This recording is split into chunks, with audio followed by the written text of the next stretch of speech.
Breaking news, guys. Aroldis Chapman signs with the Kansas City Royals.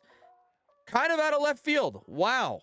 Wanted to give my quick instant reaction to Aroldis Chapman signing with the Kansas City Royals because I'm not sure a lot of people entirely expected this.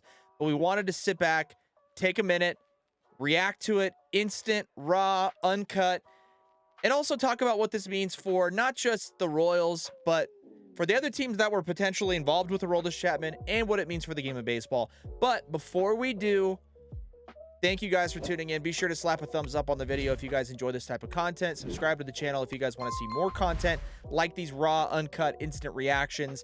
And let me know in the comments if you guys were expecting Chapman to sign with the Kansas City Royals, because I know I certainly wasn't. So, with that being said, let's take a look at the Twitter feed here and see what these guys are saying. Aroldis Chapman, according to Mark Feinsand, is signing with the Kansas City Royals. According to Talking Baseball, who is reporting it according to Mark Feinsand, it is a one-year deal, $3.75 million plus performance bonuses per Mark Feinsand. Like I said, nobody knows exactly what those thresholds or performance bonuses are or what those are going to mean for his potential earnings. But Aroldis Chapman is signed. He is signed to a major league team, and it's quite the drop-off from the New York Yankees and the caliber of organization that he was with to now the Kansas City Royals. No disrespect to the Royals. They have a World Series championship in the recent past, but if we're being honest, the Royals just aren't a very good baseball team. On top of that,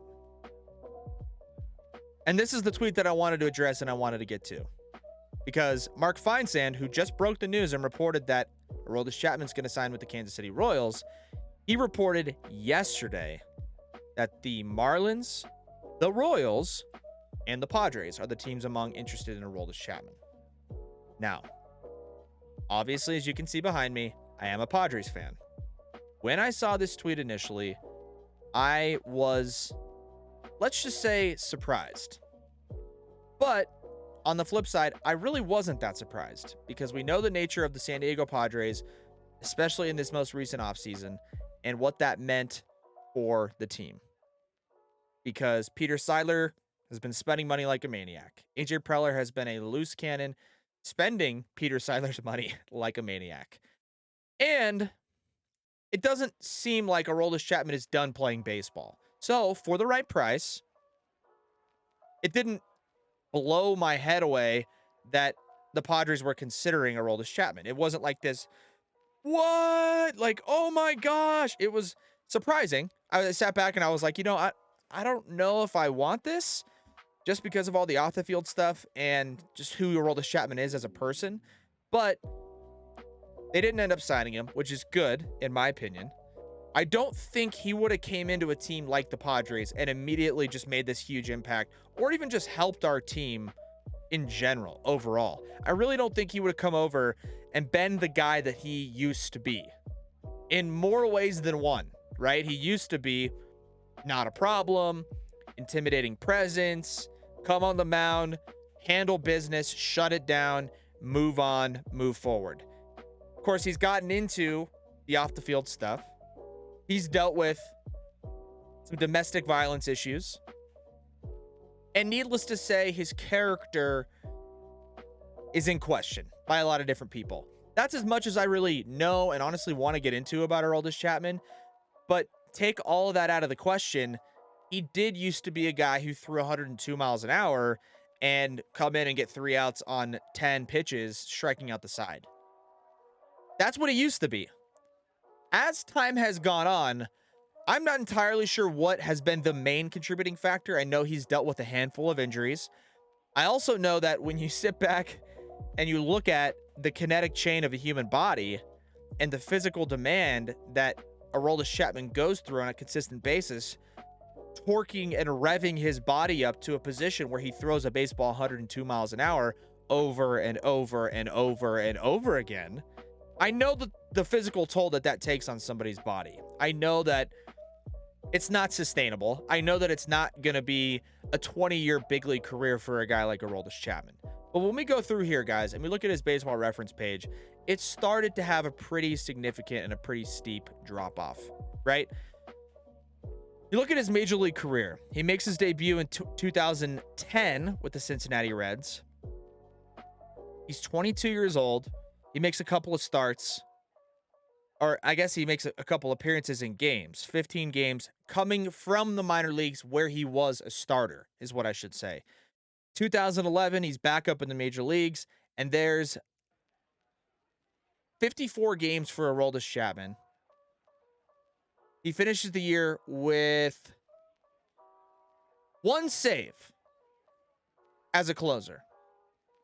54 games. They take him from the minor leagues as a starter, a bunch of innings pitched, right? He's got, as you can see up here, games started. This was obviously professional baseball. It looks like in the Dominican League, Cuban League, excuse me. And if you want to show the minor leagues and you want to include those things, before he got called up in 2010 in Louisville, AAA with the Cincinnati Reds, he had 39 games and he had 13 starts.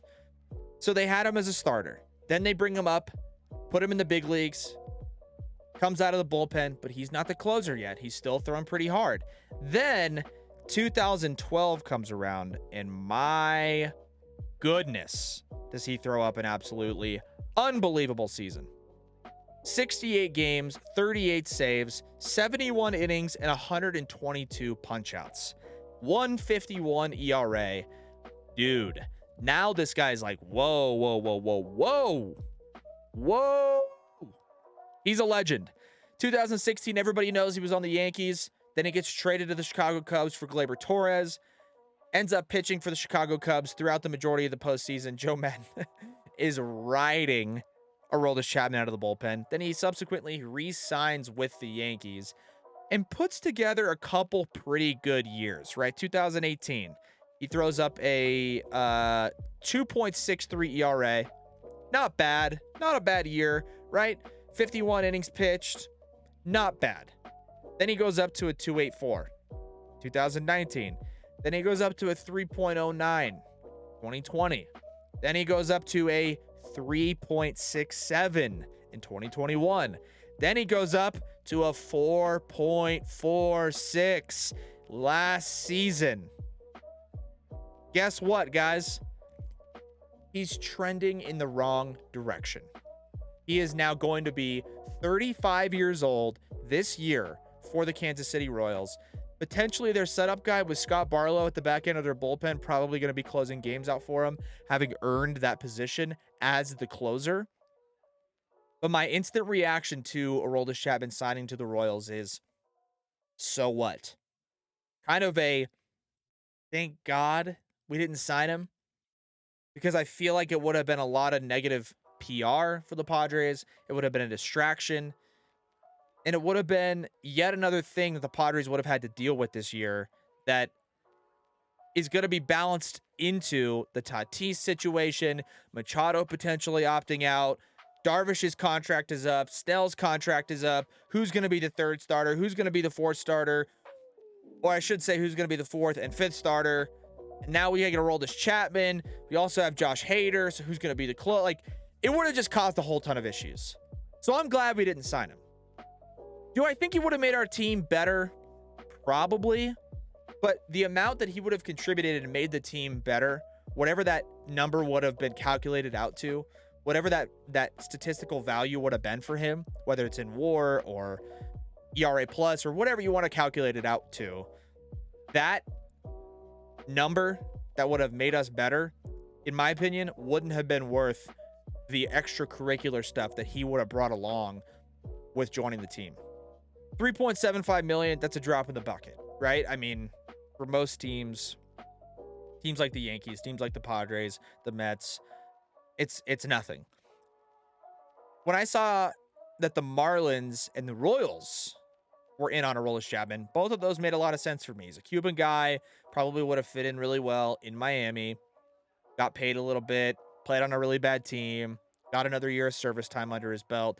So I don't know if that would have impacted the league that much. Same way I feel about Kansas City, except for I don't know how well he's going to fit into Kansas City. I don't know how well he's going to be received in Kansas City.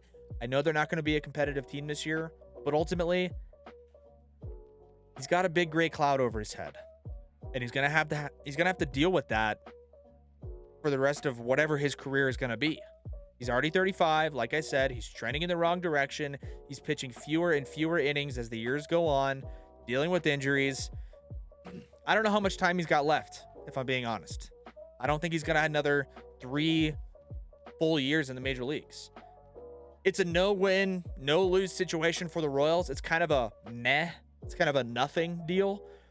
But the bigger reaction to it is that the Padres didn't sign him, or another big team didn't sign him.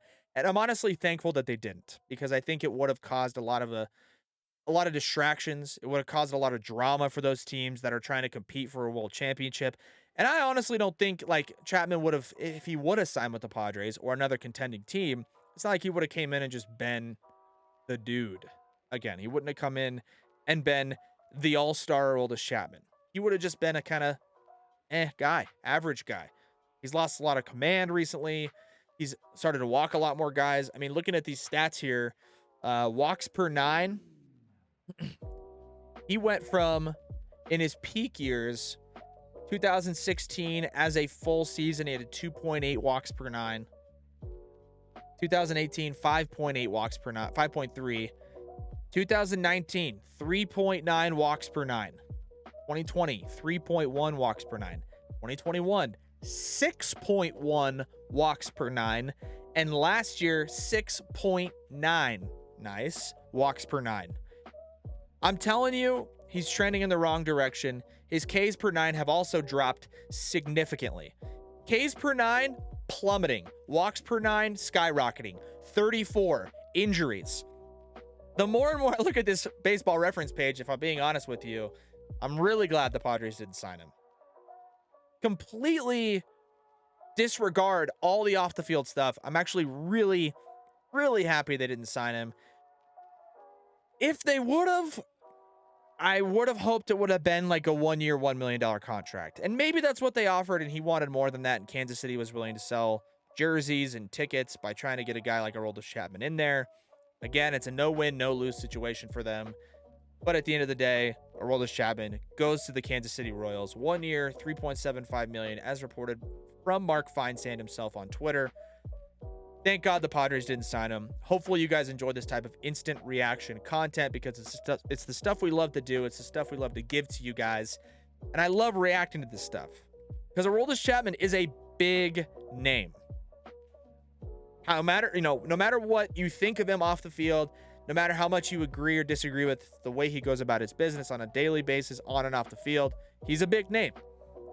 My instant reaction as this video has gone on has started to change a little bit, and I'm now in the boat where, thank goodness, the Padres did not sign Aroldis Chapman. So hopefully you guys enjoyed this video. Like I said at the beginning, be sure to slap a thumbs up on it. Be sure to subscribe to the channel. I would greatly appreciate it, you guys, because we are pumping out sports content 24/7. So thank you very much for tuning in, guys. We'll catch you guys on the next one, and peace